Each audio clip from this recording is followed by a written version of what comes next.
showing his criticism. He in fact said that while Delhi Chief Minister Arvind Kejriwal was granted bail in a liquor scam case, former Jharkhand Chief Minister Hemant Soren remains in jail because he is an Adivasi. He further alleged that the system is biased against lower castes. Remember, Hemant Soren was arrested by the Enforcement Directorate in March in a money laundering case against him. This statement, now made by Rahul Gandhi, has led to a severe backlash, with the BJP accusing Congress of engaging in divisive politics and questioning Rahul Gandhi's comments on the judiciary. दो chief minister arrest हुए, दो हुए। आदिवासी chief minister अभी भी अंदर है।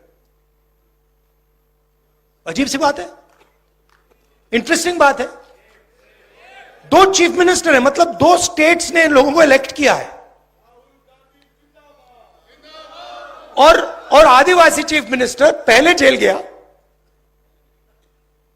और आज तक नहीं निकला।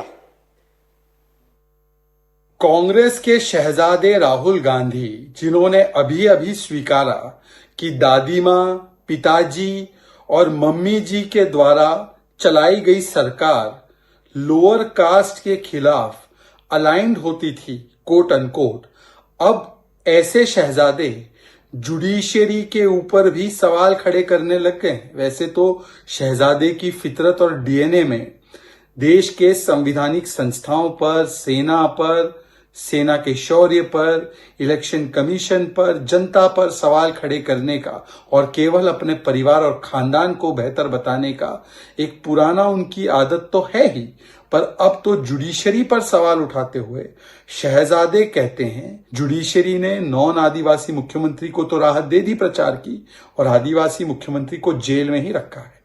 ये सरासर जुडिशरी का अपमान है।